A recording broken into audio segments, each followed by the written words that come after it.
নজর রাখবো শিক্ষায় দুর্নীতির যে তদন্ত হচ্ছে সেদিকে। যে গতিতে তদন্ত হচ্ছে তাতে সবাই ছাড়া পেয়ে যাবে, কিছুই আর পাবে না ইডি। প্রাথমিক নিয়োগে দুর্নীতি মামলা ইডির ভূমিকা নিয়ে ফের সন্দেহ প্রকাশ হাইকোর্টে। প্রতি পদে মামলা হচ্ছে, বিভিন্নভাবে তদন্ত ব্যাহত করার চেষ্টা চলছে। প্রাথমিক নিয়োগে তদন্ত প্রক্রিয়া নিয়ে অভিযোগ কেন্দ্রীয় এজেন্সি। আপনারা কি ভেবেছিলেন সবকিছু খুব মসৃণ হবে? ইডিকে প্রশ্ন মাননীয় বিচারপতির। দুর্নীতির তদন্তে আরো কিছু সম্পত্তি চিহ্নিত হয়েছে, শুরু হবে বাজেয়াপ্তের প্রক্রিয়া। কণ্ঠস্বরের নমুনা সংগ্রহ করেছি, তার রিপোর্ট আসবে, তাই সময় লাগছে। কোর্টে সওয়াল ইডির। তদন্তের গতি নিয়েই পাল্টা প্রশ্ন মাননীয় বিচারপতি সিনহার। আর এ নিয়ে আমি গদাধর বাবুর কাছে শুরুতেই আসবো। গদাধর বাবু, মানে এটাই হচ্ছে সব থেকে চিন্তার বিষয় যে কোনো সাধারণ মানুষের কাছে, কারণ আমরা দেখছি যে প্রায় 1.5 বছর 2 বছর ধরে তদন্ত চলছে। প্রত্যেকটা মানুষ তারা কিন্তু চাইছে যে এই তদন্তের শেষ কোথায়, যারা সত্যি সত্যি দোষী, যে মাথাদের পর্যন্ত হাত পৌঁছানোর কথা তা কি আদৌ পৌঁছবে। এবং সেখানে আমরা দেখছি যে কলকাতা হাইকোর্টের মাননীয় বিচারপতি তিনি ফের এই প্রশ্ন তুললেন কেন্দ্রীয় এজেন্সির তরফে, এবং একথাও বলা হলো যে আপনারা কি ভেবেছিলেন যে সবটাই খুব মসৃণ হবে? তাহলে সত্যি তো তদন্তটা কি করে শেষ হবে? একটা টাইম বেঁধে দেওয়া হয়েছিল, সেই টাইমও তো এক্সিট করে গেছে। দেখুন, মাননীয় বিচারপতির যে অবজারভেশন তার সম্বন্ধে কোনো মন্তব্য আমি করব না, করা উচিত না। তারা যারা ভেবেছেন আপনি কেন্দ্রীয় এজেন্সির তদন্ত প্রক্রিয়া নিয়ে বলুন। এই যে এখন আবার নতুন করে যে লিপসন বাউন্সের নাকি আরো কিছু সম্পত্তির হদিশ পাওয়া গেছে, এই যে ডিলে হচ্ছে, এটা কোনো অস্বীকার করার কোনো কারণ নেই। ডিলে হচ্ছে তার অন্যতম কারণ হচ্ছে যে একটার থেকে একটা লিঙ্ক বেরিয়ে যাচ্ছে, এত বেশি লিঙ্ক বেরোচ্ছে। এবং আরেকটা জিনিস মনে রাখবেন যে ইডি একটা এত অল ইন্ডিয়া অর্গানাইজেশন হলেও এত স্ট্রেংথফুল তাদের স্ট্রেংথ নেই, যে এত স্টাফ মেম্বার নেই। এবং দিনের পর দিন দেখা যাচ্ছে বিভিন্ন স্ক্যাম যেগুলো হচ্ছে সমস্ত ইডি ইনভলভ হয়ে যাচ্ছে, তাদের একটা লিমিটেশন আছে, এটা সবসময় মনে রাখবেন। এবং সবথেকে বড় কথা হচ্ছে তার যে অপোজিশন যাদের এগেনস্টে হচ্ছে তারা কিন্তু ডিরেক্ট ট্যাকটিক্স অ্যাডপ্ট করেছে, বিভিন্ন জায়গায় অবস্ট্রাকশন দিচ্ছে তারা, এবং সেই অবস্ট্রাকশনকে ক্রস ওভার করে তাদেরকে ইয়ে করতে হচ্ছে। কিন্তু তবুও আমি বলবো ইডির উচিত হচ্ছে, যেহেতু সিট গঠন করেছে, সিটের আরও মেম্বার বাড়ানো, কারণ মেম্বার না বাড়ালে তাড়াতাড়ি এটা হবে না। আমাদের কেস অফিসার বাড়ানো দরকার এবং আরো বেশি ইনভেস্টিগেশনকে ত্বরান্বিত করা দরকার। কারণ আমি এখান থেকে দেবনারায়ণদার কাছে আসবো। দেবনারায়ণ বাবু, বারবার যে ছবিটা আমরা দেখছি যে যখনই কোনো দুর্নীতি মামলায় কেউ গ্রেফতার হন, শাসক দলের পক্ষ থেকে বলা হয় যে দ্রুত দোষীরা শাস্তি পাক এবং আইনের পথে চলুক, এই সমস্ত কিছু বলা হয়। আইনের পথে চলবে কি করে যদি বারবার এইভাবে রাজ্যের তরফ থেকে, রাজ্য সরকারের তরফ থেকে অসহযোগিতা করা হয়, যে অভিযোগটা গতকালও কেন্দ্রীয় এজেন্সির তরফ থেকে হাইকোর্টে বলা হলো।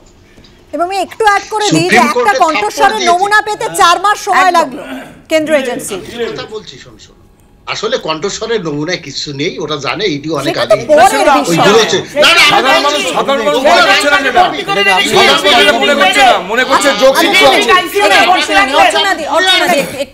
আমি দূরে আছি, আমাকে বলতে বলুন। আমার প্রশ্ন হচ্ছে ইডি যে কত বড় একেবারে প্রতিহিংসাবাদী এবং ইডি যে কত অপদার্থ, সুপ্রিম কোর্টও থাপ্পড় খেয়েছে। প্রায় 6,500 কেস, তার মধ্যে 23টে কেসের সমাধান হয়েছে, 23টে, 301 জনও নয়। এত বড় অপদার্থ যেখানে যাচ্ছে অনেক জায়গায় পর্যন্ত, এই যে শাহজাহানের বাড়িতে গেছে, কোনো চার্জশিট বা কোনো ধরনের নিয়ে যায়নি, পরে প্রমাণ হলো। কোন রকমের কোর্ট থেকে কোনো নিয়ে যায়নি, যে প্রমাণ হলো। কিন্তু দেবনারায়ণদা, আপনি বলছেন কনভিকশন রেট, তো সেখানেই বলছি যে সাফল্য আসতে গেলে তো প্রশাসনের ভূমিকা দরকার। শাহজাহানের ঘটনা আপনারা বলছিলেন ইডি তদন্ত করতে গিয়েছিল, পুলিশের কি ভূমিকা আমরা সেখানে দেখলাম? Controlled by BJP. ও অপদার্থ, বেশ, আপনি তো অপদার্থ বলছেন, আপনি কেন্দ্রীয় এজেন্সিকে অপদার্থ বলছেন, মেনে নিলাম, আপনার কথা একদম মেনে নিলাম। কিন্তু পাল্টা একটা প্রশ্ন, যে রেশন দুর্নীতি বলুন বা এক্ষেত্রেই বলুন, যেটা দেখা যাচ্ছে 100 দিনের কাজেই বলুন, রাজ্য পুলিশ তারা তো বেশ কিছু বছর আগে তারা এফআইআর গুলো করেছিল। তাহলে রাজ্য পুলিশই বলুন, সিআইডি বলুন, তাদেরও তো তাহলে সেখানে একটা অপদার্থতা নিয়ে প্রশ্ন উঠে যাচ্ছে, তারাও তো এগোতে পারেনি। সেটা কি বলবেন? না না, আমি যেটা বলছি, শোনো না, অপদার্থ সবই, কিন্তু আমার প্রশ্নটা, সবাই অপদার্থ। না, ঠিকই আছে, কিন্তু আমি বলবো এই লোকগুলো কত টাকা উদ্ধার হয়েছে, অন্য রাজ্যগুলো থেকে কত টাকা উদ্ধার হয়েছে, 100 বেশি এফআইআর হয়েছে। বেশ, বুঝলাম। হ্যাঁ, অর্চনাদি বলুন। অর্চনাদি বলুন। দেখুন, ইডি সিবিআই কে সবাই প্রত্যেককে কাজ করতে হচ্ছে দেশের প্রশাসনিক প্রধান, তার কারাপশন, তার বিরুদ্ধে তাদের লড়তে হচ্ছে। এবং যেভাবে প্রশাসন একবার হাসপাতালের আইসিইউ বেড আর একবার হাইকোর্ট সুপ্রিম কোর্ট করছে, এবং যেভাবে চোরের পরিমাণ বাড়ছে, এখন মনে হচ্ছে শহীদ মিনারের তলায় তাবু খাটিয়ে সব চোরদের যদি ধরে জেলে জায়গা হবে না। এতগুলো মানুষের ক্রাইমকে এককাট্টা করা এবং প্রশাসনের বিরুদ্ধে এই কাজটা করার জন্য ইডিকে হয়তো স্লো হতে হচ্ছে, কিন্তু দে আর ডুইং देयर জব। এবং ইডির কাছে এখানেই আসবো, আপনারা পুলিশ কেন করলো না? যদি কেন্দ্র এজেন্সি অপদার্থ হয় এবং রাজ্যের এজেন্সিগুলো অপদার্থ হয়, তাহলে তদন্তটা করবে কে? মানুষ কার উপর ভরসা রাখবে? সবকিছু মিলিয়ে না গুলিয়ে যাচ্ছে। আমার ভাবতে খুব অবাক লাগছে যে এই আলোচনা অন্যায়, দুর্নীতি এবং যে ঘটনাগুলো হচ্ছে আলোচিত, সেই আলোচনার বিষয়বস্তুর কেন্দ্রবিন্দু হচ্ছে পশ্চিমবঙ্গ। এটা ভাবতে অবাক লাগছে, কারণ পশ্চিমবঙ্গ সম্বন্ধে মানুষের একটা অন্য ধারণা ছিল। এই যে একটা মূল্যবোধহীনতা পশ্চিমবঙ্গে অ্যাবসলিউটলি পশ্চিমবঙ্গে এসছে, এ ভাবা যায় না। দ্বিতীয় বিষয় হচ্ছে, গলার আওয়াজ আমারও বেশি, আমিও আটকে দিতে পারি। দ্বিতীয় বিষয় হচ্ছে যে এটা অস্বীকার করা যাবে না, এটা অস্বীকার করা যাবে না যে উত্তরপ্রদেশে যে ঘটনা, সেই ঘটনায় ইডির যে অ্যাকশন আরো দ্রুত গতিতে করা উচিত ছিল, এই বিষয়ে কোনো সন্দেহ নেই। কিন্তু তার মানে পশ্চিমবঙ্গের অন্যায়কে এন্ডোর্স করা হচ্ছে না, এবং পশ্চিমবঙ্গের অন্যায়কে আমরা এন্ডোর্স করি না। এবং আমরা এটা মনে করি যে সেন্ট্রাল গভর্নমেন্টও অন্যায়ভাবে ইডিকে, সিবিআইকে কাজে লাগায়। তার কারণ, তার নিদর্শন হচ্ছে শুভেন্দু অধিকারী বিরোধী দলনেতা। রাজ্য পুলিশ প্রশাসনের ভূমিকা প্রেস কনফারেন্স করে মানুষের সামনে হাজির করার কোনো প্রয়োজন নেই। ইডি সিবিআই কি করবে সেটা ইডি সিবিআই এর ব্যাপার, ইডি সিবিআই এর ব্যাপার, সেটা ওই শুভেন্দু অধিকারীর ব্যাখ্যা করার দরকার নেই। শুভেন্দু অধিকারী ইডি অফিসার নন, শুভেন্দু অধিকারী সিবিআই চিফ। গৌতম বাবু, একদম স্পষ্ট আপনার কথা, সব বোঝা গেছে, বোঝা গেছে। আপনারা যদি সবাই একসাথে এইভাবে চিৎকার করেন, কারোর কথাই পৌঁছবে না। আমি গদাধর বাবুর কাছে আসবো। গদাধর বাবু, ইডি সিবিআই, অন্যদিকে রাজ্য পুলিশ প্রশাসন, সকলেরই তদন্ত প্রক্রিয়া নিয়ে একটা প্রশ্নচিহ্ন উঠছে, কিন্তু এখান থেকেই যে বিষয়টা যে ইডি সিবিআই সারা বছর ধরে যে এই তৎপরতার সঙ্গে কাজ করে, সেটাও তো নয়। যেমন আমি 100 দিনের কাজের দুর্নীতিটাই ধরুন, এর আগে একাধিকবার কেন্দ্রীয় প্রকল্প এসেছে, কিন্তু তারপর কি ব্যবস্থা নেওয়া হয়েছিল? শুভেন্দু অধিকারী দিল্লি গেলেন, তারপর দিনে এই তৎপরতা না। কথাটা হচ্ছে যে যখনই এনফোর্সমেন্ট ডাইরেক্টরকে অর্ডারটা আসবে যে এটা এই একটা স্ক্যাম হলো, তারা এটাকে যথাযথ, তাদের একটা লিগ্যাল সেল আছে, লিগ্যাল সেলে এটা ভেটিং হয় যে এটা কি আমরা আগাবো কি আগাবো না, তো তারপরে এন্ডোর্সমেন্ট হয় কোন এজেন্সি করবে। এমনও নয় যে ওয়েস্ট বেঙ্গল হয়েছে ওয়েস্ট বেঙ্গলে ইডি করবে, হয়তো অন্য জায়গা থেকে ইডি অফিসার আনতে পারতো না দরকার পড়লে। কথাটা হচ্ছে এই যে আপনারা বারবার বলছেন অপদার্থতা, অপদার্থতা আমি মানতে চাই না। তার কারণ হচ্ছে, কিন্তু আপনার কাছে একটু অ্যাড করে দিচ্ছি, এই অপদার্থতার বিষয়টাই যখন আসছে, একটা বিষয়ও কিন্তু আমরা দেখছি যে বারবার কোর্টকে নির্দেশ দিতে হচ্ছে, সকলে কোর্টের কাছে চলে যেতে বাধ্য হচ্ছে। তো সেখানে একটা প্রশাসনের অপদার্থতা কিন্তু এসে যাচ্ছে। তার কারণ হচ্ছে যে পশ্চিমবঙ্গে আমরা দেখছি, পশ্চিমবঙ্গে যে পুলিশ যে বলে যে ইনস্টিটিউশনটা, এই ইনস্টিটিউশনটাকে একদম, এটা আজ থেকে হয়নি, এর সূত্রপাত দেখতে হলে আপনার মোরারজি দেশাই থেকে আসতে হবে। মোরারজি দেশাইয়ের টাইম থেকে আপনাকে অ্যানালিস করে দেখতে হবে যে পুলিশের যে হয় আজকে যে অবস্থা, পুলিশের যে ওয়েস্ট বেঙ্গলের, আমাদের বলতে লজ্জা লাগে যে ওয়েস্ট বেঙ্গল পুলিশের কোনো এক্সিস্টেন্সই নেই। পুলিশকে লোকে দড়ি দিয়ে বেঁধে রাখছে রাস্তায়। প্রচুর বড় বড় কাজ করেছে কলকাতা পুলিশ, কিন্তু এখনকার কথা বলছি প্রেজেন্ট, কিন্তু কেন্দ্রীয় এজেন্সির ভূমিকায় কারণ আমরা দেখেছিলাম লিপস অ্যান্ড বাউন্সের অফিসে গিয়ে যেভাবে কেন্দ্রীয় এজেন্সির আধিকারিকরা সেখানে কম্পিউটার ব্যবহার করেছেন, এই অভিযোগ এসেছিল, তাদের ভূমিকায় কতটা প্রশ্নবিদ্ধ পাবেন, অনেক সময় ফল্ট পাবেন। যেমন মিস্টেকের আইডেন্টিটি কালকে পেয়েছেন, গতকাল আমরা দেখলাম সন্দীপ সাধুকা অন্য একজনের বাড়িতে চলে যাওয়া হয়েছে, হবে, কারণ যখন একটা কাজ করতে যাবেন ভুল বানতে কিছুটা হবে, সেটা মেনে নিতে হবে আপনাকে, একদম নির্ভেজাল কিছু হয় না। কিন্তু যে রিকভারিটা করেছে ইডি বা যে অ্যাটাচমেন্টগুলো করেছে, সেগুলো মূল্যবোধটা আপনাদের মানতে হবে। বেশ, কিভাবে এরপরে তদন্ত প্রক্রিয়া এগোয় সেদিকে তো অবশ্যই আমাদের নজর থাকবে। কিন্তু সাম্প্রতিককালে রাজ্য রাজনীতি আরো একটি বিষয় নিয়ে একেবারে তোলপাড়, সিএজি ক্যাগ রিপোর্ট। সেই ক্যাগ রিপোর্ট নিয়ে এবার বিজেপির আলোচনার দাবি ঘিরে দফায় দফায় গতকাল আমরা দেখলাম উত্তপ্ত হয়ে উঠল বিধানসভা। প্ল্যাকার্ড হাতে বিক্ষোভ দেখালেন বিজেপি বিধায়করা। ক্যাগ রিপোর্টের প্রেক্ষিতে তদন্তের দাবিতে রাজ্যপালের দ্বারস্থ হচ্ছে বিজেপি।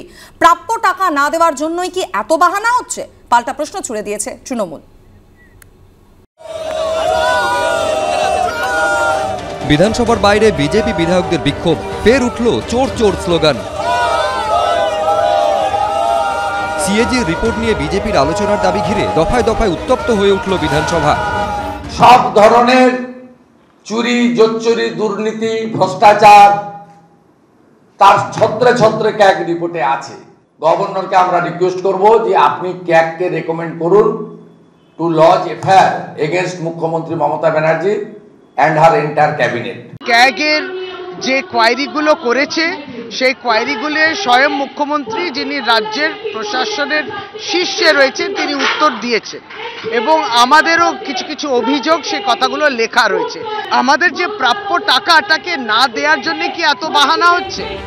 মঙ্গলবার সিএজি রিপোর্ট নিয়ে আলোচনার জন্য মুলতবি প্রস্তাব জমা দেয় বিজেপি, কিন্তু বিধানসভার অধ্যক্ষ জানিয়ে দেন এই নিয়ে আলোচনা করা যাবে না। তখন শুভেন্দু অধিকারী প্রশ্ন করেন, কেন এ বিষয় নিয়ে আলোচনা করতে পারবো না? অধ্যক্ষ বলেন, এ বিষয়ে এখন বিধানসভায় আলোচনার কোনো প্রয়োজন নেই। এরপরই বিক্ষোভ দেখাতে শুরু করেন বিজেপি বিধায়করা। আজকে আমাদের পড়তে পর্যন্ত দেওয়া হয়নি, কারণ ক্যাগ চোর শব্দটা শুনলে যেমন মমতা ব্যানার্জি আতঙ্কিত, ঘুম ছুটে যাচ্ছে যে কেন চোর বলছে আমাদের, তাই এখন ক্যাগ শব্দ শুনলেই রাজ্যের মুখ্যমন্ত্রী বা শাসক দল লাফাচ্ছে, তাই আমাদের পড়তে দেওয়া হয়নি। আমরা ভিতরে যতক্ষণ হাউস ছিল ওয়াকআউট আমরা করিনি, আমাদের শয্যার প্রতিবাদে মুলতবি করতে বাধ্য হয়েছে। ক্যাগ রিপোর্ট নিয়ে বিধানসভায় আলোচনার কোনো প্রশ্নই ওঠে না। এই যে মাননীয় মুখ্যমন্ত্রী 21 লক্ষ শ্রমিককে তাদের এই টাকাটা দেবেন বলেছেন, সেটা দেখে একেবারে মানে পাগলের কি বলবো, পাগল তো হয়েইছে, তার সাথে কি করে হয়ে যে ঘুরে বেড়াচ্ছে সেটা মানুষ দেখছেন। সূত্রের খবর, সিএজি রিপোর্ট দিয়ে জানিয়ে দিয়েছে তৃণমূল সরকার 2011 সালে ক্ষমতায় আসার পর থেকে 2021-এর মার্চ মাস পর্যন্ত কেন্দ্রীয় অনুদানের 1,94,000 কোটি টাকার বেশি অর্থ খরচের শংসাপত্র জমা দিতে পারেনি। কেন্দ্রীয় সরকারের অভিযোগ, রাজ্য সরকার কেন্দ্রীয় অনুদানের প্রায় 2,29,000 কোটি টাকা খরচের শংসাপত্র দিতে পারেনি। ক্যাগের রিপোর্টের পরিপ্রেক্ষিতে সরকারকে তো স্পষ্ট করতে হবে হিসেব দিল কিনা, কেন দিল না। 2 লক্ষ কোটি টাকা, যদিও আমি জানি না দিল্লির কিছু বলার মতো অধিকার আছে কিনা, কারণ দিল্লির সরকারের পক্ষ থেকে বহু তদন্ত কমিটি এসেছে, তো তারা তদন্ত কমিটি করে হিসেব পায়নি, তার রিপোর্টটা দেয়নি কেন? ক্যাগের রিপোর্টে ধরা পড়ে গেল, কিন্তু সরকার বিজেপির তাদের রিপোর্টে ধরা পড়ল না। বিজেপির সরকার তৃণমূলকে বাঁচাতে চায়। বিরোধীদের দাবি, তৃণমূল সরকার টাকা নয়ছয় করেছে। পাল্টা মুখ্যমন্ত্রী প্রধানমন্ত্রীকে চিঠি লিখে জানিয়েছেন এর মধ্যে 2002-03 থেকে বাম জমানার হিসেবও রয়েছে। তার কাছে কেন 2003 সালের হিসেব চাওয়া হচ্ছে? উজ্জ্বল মুখোপাধ্যায়, আশাবুল হোসেন, সত্যজিৎ বৈদ্য, এবিপি আনন্দ।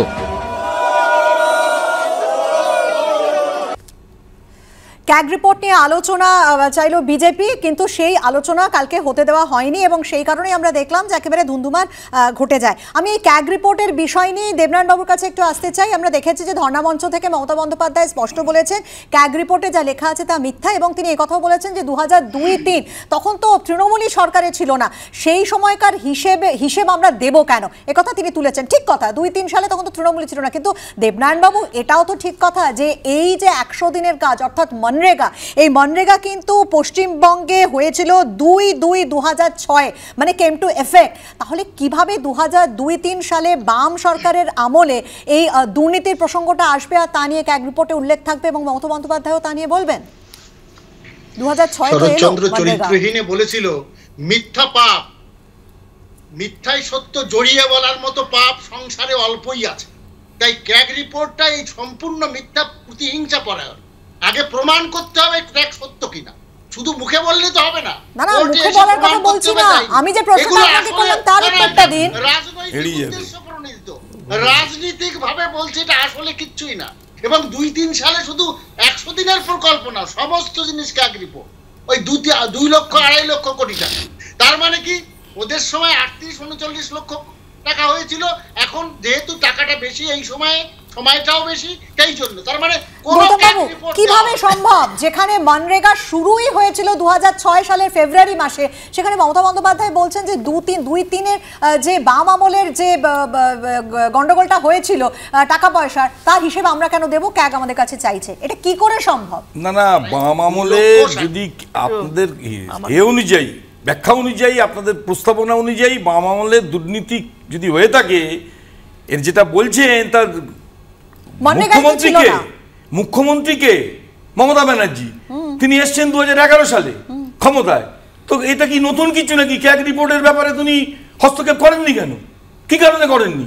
আর উনি ওই অন্যায় দুর্নীতিকে, নিজের অন্যায় দুর্নীতিটাকে ঢাকতে এখন বাম আমল 34 বছরের ঘটনা, এইটা ব্যাখ্যা করতে হবে না। বড় প্রশ্নচিহ্ন রইল। আমি এক লাইনে যাব অর্চনাদির কাছে, বিরতির পর ফিরে আসবো। হ্যাঁ অর্চনাদি বলুন। এই যে সিএজি তো কিছু রিপোর্টটা করে এবং কিসের ভিত্তিতে করে? রাজ্য সরকারের অর্থমন্ত্রক যে ভাউচার, যেই বিল, যেই ডকুমেন্ট সাবমিট করে তার অ্যানালিসিস করে তারা রিপোর্টটা দেয় এবং সেখানে ভুল, মিথ্যা, সত্য আপনি যা জমা দিয়েছেন তাই পেয়েছেন এবং আপনি ইচ্ছে করলে আপনার বিলটাকে ভেরিফাই করে দেখুন, দরকার হলে আপনি অডিটর জেনারেল যিনি করছেন তার বিরুদ্ধে মামলা করুন।